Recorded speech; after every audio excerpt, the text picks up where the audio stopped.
Reach to Haridwar. చిన్ని చిన్ని bus ఈ బస్సులో వెళ్తా ఉంటే బస్సు చిన్ని అని కాదు కానీ నాకు ఎందుకో భయం వేస్తుంది రా బాబాయ్.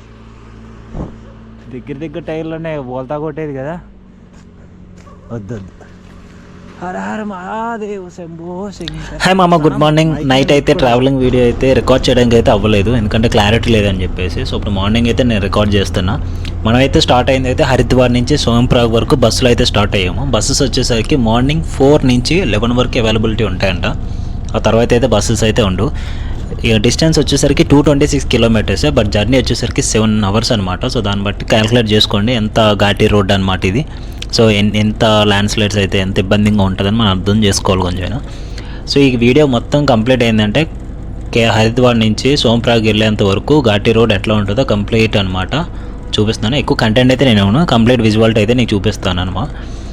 అండ్ బస్సెస్ టికెట్ వచ్చేసరికి అయితే 550 రూపీస్ తీసుకున్నాడు. దీంట్లో బ్యాక్ సీట్స్ కూడా కాదు, మనకి ఇచ్చింది ఫ్రంట్ అనమాట, డ్రైవర్ పక్కన ఉన్న సీట్స్.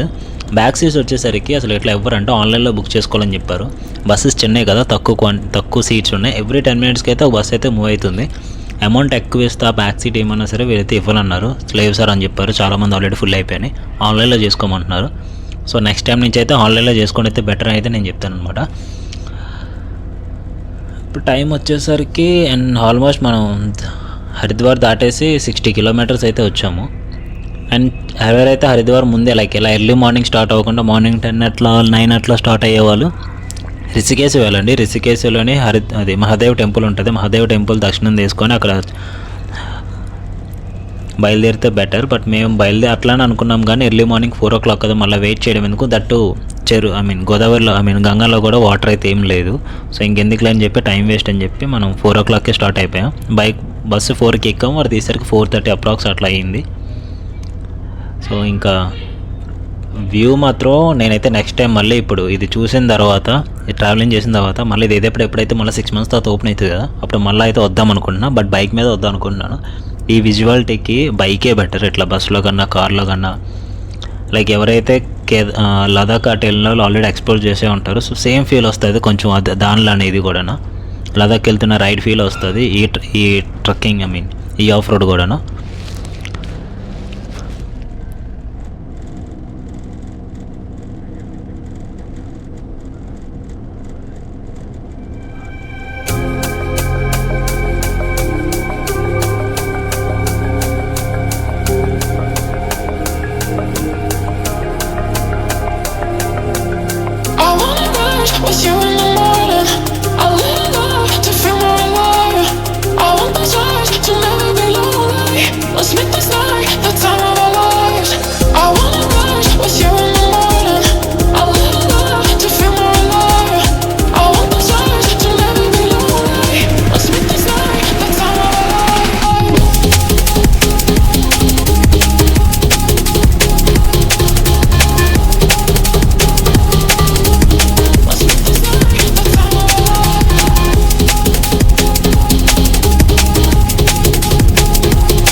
ఈ చెట్లు అడ్డు కదా, ఈ చెట్లు లేపేయచ్చు కదా ఒకటి.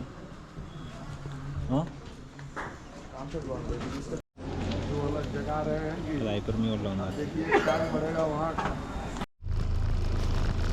మనకు ఫుడ్ అయితే శ్రీనగర్ అయితే స్టాప్ చేశాడు, కానీ ఇక్కడ ఏంటంటే కంప్లీట్ నాన్ వెజ్ లవర్స్ ఎవరైతే ఉన్నారో నాన్ వెజ్ అయితే మర్చిపోండి.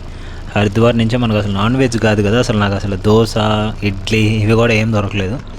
కంప్లీట్ అయితే noodles and Maggi, chapati, parotta ఇవి ఉంటాయి కదా నార్త్ ఇండియన్ ఫుడ్స్. సో ఇవి అనమాట మన సౌత్ ఇండియన్ ఫుడ్స్ అయితే కంప్లీట్ మర్చిపోవడమే.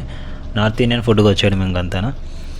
దట్టు మనకేమో తెలుగు తప్ప ఇంకేమి రాదు, వీళ్ళకేమో హిందీ తప్ప ఇంకేమి రాదు. ఇంకా వచ్చిన రాని భాషల్లోనే ఫుడ్ అడగడం తినడం స్ట్రగుల్తోనే ఉంది. ఫుడ్ అయితే అసలు ఏం నచ్చలేదు మాకు.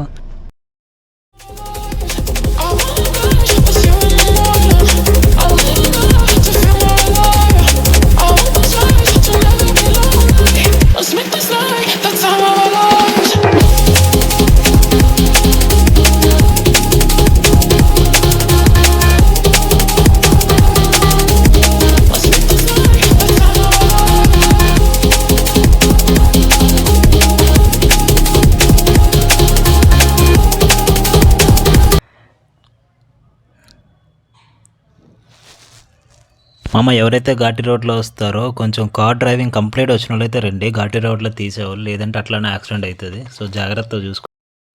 అండ్ ఇక్కడ చాలా వరకు అయితే టనల్స్ అయితే స్టార్ట్ చేస్తారు కొండల దగ్గర నుంచి. సో మేబీ ఇంకా టైం పట్టవచ్చు, ఒక 3-4 ఇయర్స్ తర్వాత కొంచెం డైరెక్ట్ షార్ట్ కట్ అయితే రావచ్చు. ఎట్లయితే ఇప్పుడు లదాఖ్ కాటి టనల్స్ తయారు చేసి షార్ట్ కట్ చేశారో సో సేమ్ టైప్. బట్ అయితే బద్రీనాథ్కి అయితే అనుకుంటున్నాం, కేదార్నాథ్కి కాదు. బట్ అట్లీస్ట్ హాఫ్ డిస్టెన్స్ అయినా సరే మనం సేవ్ చేసుకోవచ్చు ఆ టనల్స్ ద్వారా.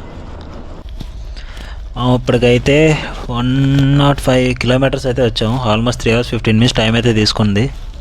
ఎంత దారుణంగా ఉంది ఘాటి రోడ్ మాత్రం. లేట్ అయితే లేట్ అయింది కానీ వ్యూస్కి, మౌంటైన్స్కి, క్లౌడ్స్కి, పక్కనున్న చెరువుకి, ఆ రాక్స్లో వాటర్ ఫ్లోలు అవుతుంది. ఎంత కూల్ ఉన్నాయంటే అంత కూల్గా ఉన్నాయి వాటర్ కూడా. అక్కడ టిఫిన్ లంచ్ కోసం ఆఫ్ చేశారు కదా, అప్పుడు చూసాము, చాలా చల్లగా ఉన్నాయి. జస్ట్ ఈ వెదర్ కోసం అయినా సరే మనం ఒక ఎవ్రీ టైం రావాలైతే అనిపించింది. ఏదన్నా ట్రిప్ అంటేనే అది వేరే. అండ్ ఇదైతే ఎవరైతే చూసారో దీని కంప్లీట్ అందరికీ ఫస్ట్ గుర్తొచ్చేది మనాలి కానీ మన లదాఖ్ రోడ్ కానీ. ఎందుకంటే ఈ టైప్ ఉన్న బ్రిడ్జెస్ అన్నీ ఎక్కువ అక్కడే ఉంటాయి. సో సేమ్ ఫీల్ అయితే నాకైతే వచ్చింది. లదాఖ్ వెళ్తున్న వేలోనే ఉంది ఈ బ్రిడ్జెస్లోంచి వెళ్తున్నప్పుడు కూడా. కానీ దారుణంగా ల్యాండ్ స్లైడ్స్ అయితే దారుణంగా అవుతున్నాయి. కంటిన్యూ వెళ్తున్న కొద్ది పడతానే ఉంటున్నాయి. అండ్ ఇక్కడున్న సిబ్బంది కూడా అవి క్లియర్ చేయడానికి రెడీగా ఉంది. గవర్నమెంట్ ఏదైతే ఉందో బాగా చూసుకుంటున్నారు. ఎక్కడ ఏం ట్రాఫిక్ అవ్వకుండా వితిన్ సెకండ్లోనే యాక్షన్ తీసుకుంటున్నారు.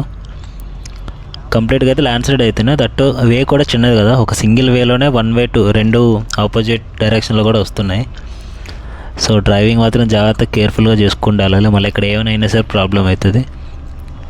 అండ్ బైక్లో వచ్చే వాళ్ళు కూడా fuel 226 kilometers okay, but mile కొని ఫ్యూనిలా చూసుకోండి.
సో చూసినట్టయితే కేదార్నాథ్కి ఇంకా 47 kilometers ఉంది. అండ్ గౌరీకొండకు వచ్చేసరికి 33 kilometers ఉంది. బట్ మనకైతే కేదార్నాథ్ వరకు కంప్లీట్గా బస్సెస్ అయితే వెళ్ళవంట. మనం ఏదైతే ఎక్కామో సోమప్రయాగ్ దగ్గర దింపేస్తారు. సోమప్రయాగ్ నుంచి మనం మళ్ళీ ఏదైనా టాటా ఏసీ ఇలాంటి సుమోస్ అటు ఉంటే అక్కడి నుంచి గౌరీకొండకు వెళ్ళాలన్నమాట.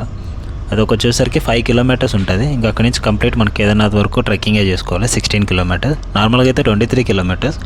అందులో 5 kilometers ఈ గౌరీకొండ నుంచి, అది సోమప్రయాగ్ నుంచి గౌరీకొండ వరకు 5 kilometers మనం సుమోస్ ద్వారా వెళ్ళి కవర్ చేసుకోవచ్చు. లేదనుకుంటే అది కూడా కొంతమంది అండి అది కూడా ట్రెక్కింగ్ కింద తీసుకొని కన్సిడర్ చేసుకొని నడుచుకుంటూ వెళ్తారు, అది మీ ఇష్టం. మ్యాక్స్ నేను చూసినంత వరకు అయితే ఫ్యూయల్ స్టేషన్స్ అయితే ఎక్కడా కనిపించలేదు. సో అంతా బాగానే ఉంది. కాకపోతే ఇబ్బంది ఏంటంటే ఇక్కడ నుంచి ఫుడ్ ప్రాబ్లం అయితే మనకు కంప్లీట్గా ఉంటుంది. ఇంకా ఫుడ్ కూడా ఏం దొరకదు, రైస్ ఇవన్నీ కూడా ఏం దొరకవు. ఏదైతే చపాతీ లేదంటే మ్యాగీ అనమాట. అక్కడ కింద మనం ఏదైతే కేదార్నాథ్ ట్రెక్కింగ్ స్టార్ట్ చేస్తామో కిందనైతే కొంచెం రైస్ అయితే దొరుకుతుంది అన్నారు. బట్ డిఫరెంట్గా ఉంటుందంట రైస్. ఈ డ్రైవర్ అని అడిగితే చెప్పిండు మూరిల్లాగా, మన మూరిలో ఉంటాయి కదా అట్లా ఉంటాయి రైస్ లావుగాను.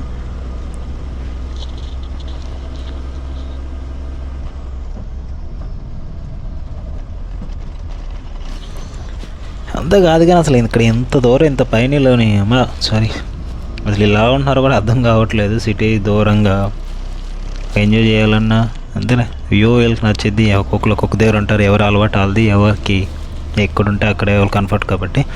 బట్ మనకైతే వ్యూ మాత్రం చాలా బాగా నచ్చింది నాకైతే. బట్ ఒకటే స్నో కూడా, ఇది కూడా మొత్తం స్నో ఉంటే లదాఖ్ లాగా ఇంకా మంచి పీక్స్లో ఉండేది లొకేషన్ కూడా. ఈ మౌంటైన్స్ ఏదైతే ఉన్నాయో మొత్తం స్నోతో కవర్ అయిపోయి ఉంటే ఇంకా వేరే లెక్క. ఇంకా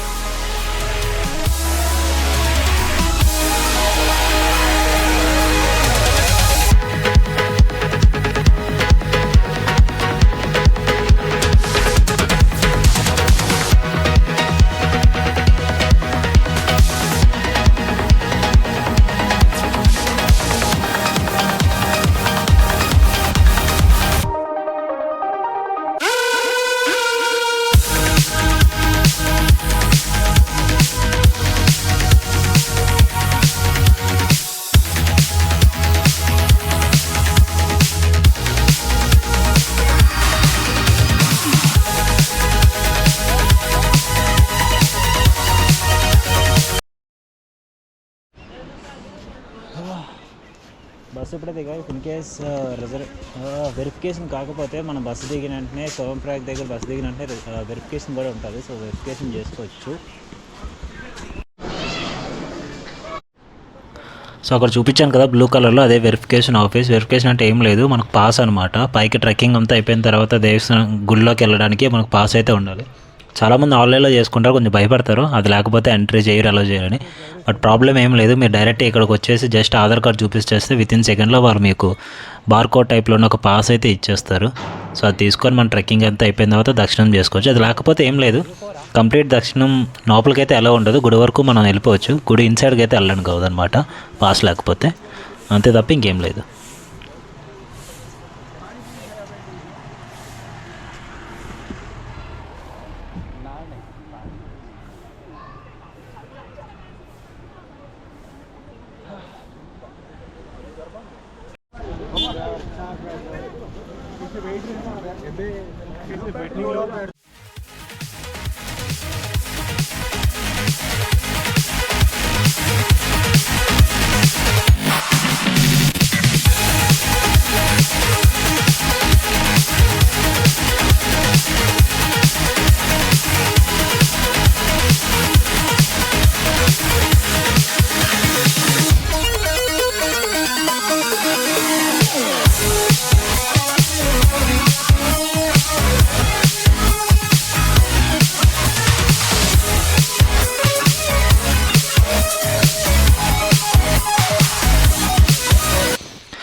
మామ అన్నీ అడ్డంకులే మామ. సో మన సోమప్రయాగ్ నుంచి గౌరీకొండ వరకు అయితే వీటి మీదే వెళ్ళాలి. సో పర్ హెడ్ అయితే 50 రూపీస్ తీసుకుంటారు. జస్ట్ 2 కిలోమీటర్స్ వచ్చాము లేదో, సో 2.5 సంథింగ్ 2.5 కిలోమీటర్స్ వచ్చాము. ఫ్రంట్ ఎక్కడో ల్యాండ్ స్లైడ్ అయిందని చెప్పేసి మొత్తం అన్నీ ఇక్కడ ఆపేశారు.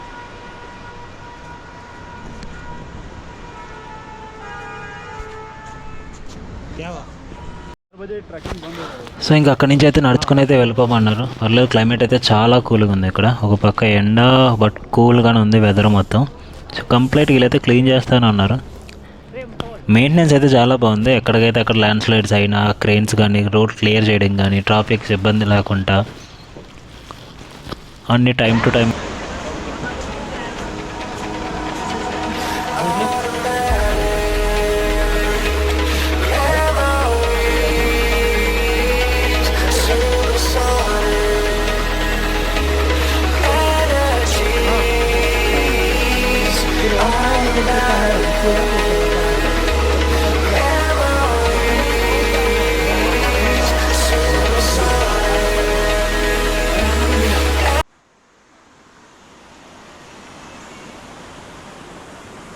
సో ఇప్పుడు వచ్చేసరికి అయితే ఈవినింగ్ 4:30 అయిపోయింది. సో ఇప్పుడు ట్రెక్కింగ్ చేసి వేస్ట్ అని చెప్పేసి నైట్ అయితే రూమ్ ఇక్కడే స్టే చేసుకొని ఫుల్ గోపురాన్ని ఛార్జింగ్ పెట్టుకొని మార్నింగ్ బయలుదేరదు అనుకున్నాం. పెట్టేసరికి అయితే 500 రూపీస్ అనమాట. నైట్ చాలా అంటే చాలా కూల్గా ఉంది. వాటర్ మాత్రం స్నానం చేసామంటే గడ్డగడ్డ పోతాయి చేతులు, అట్లా ఉంది. ఆల్మోస్ట్ రూమ్లోనే నాకు అసలు ఫ్రీజ్ అయిపోయాయి హ్యాండ్స్ మొత్తం. బొంతలు చూసారు కదా, రూమ్లో కూడా పెద్ద పెద్దవి ఉన్నాయి. అది వేసుకున్నా సరే చాలా చల్లగా ఉంది. నైట్ ఇంక చూసుకోవాలి, మైనస్లోకి వెళ్ళిపోతుంది అన్నారు, చూడాలి మరి. 3 days బ్యాక్ అయితే కంప్లీట్ స్నోతో ఉంది ఇదంతా. బట్ మేము వచ్చేసరికి అది కూడా పోయింది. 50 रुपीज़ मैगी का प्लेट है छोटा वाला.